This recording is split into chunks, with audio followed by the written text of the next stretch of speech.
TDP sympathiser కూడా చంద్రబాబు నాయుడు మీద కోపంతో మారినాడు అని చెప్పి సంతోషపడ్డాడు. మారి టీడీపీని రప్ప కోసేస్తానని కూడా అంటున్నాడని కూడా సంతోషపడ్డాడు. నిజంగానే బాధ ఉంటుందేమో కదా వాళ్ళకు కూడా.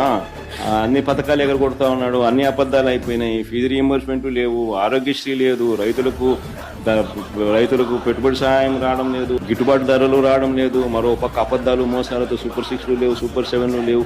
మరి ఆయన బతుకులు చిన్నాభిన్నం అయిపోయిన పరిస్థితుల్లో ఆయనలో మార్పు వచ్చింది. వచ్చి ఆయన కూడా టీడీపీ యాక్టివ్ మెంబర్ అయినా కూడా వైసీపీలోకి తాను చేరి టీడీపీ వాళ్ళ ఫోటోను టీడీపీ వాళ్ళ మీద ఆయన ఆక్రోశం చూపిస్తూ ఏమన్నాడు, ఏ జాతరలో గంగమ్మ జాతరలో పొట్టేళ్ళు తలలు నరికినట్టు రపా అని నరుకుతానని చెప్పి ఆయన అంటానంటే దాని అర్థమైంది. మరి చంద్రబాబు నాయుడు అనే వ్యక్తి ఇంత మోసం చేస్తూ ఉన్నాడు కాబట్టి ప్రజలు అంత కోపాన్ని చూపిస్తూ ఉన్నారు. అందులో వాళ్ళ కార్యకర్తనే వాళ్ళ నుంచి మారి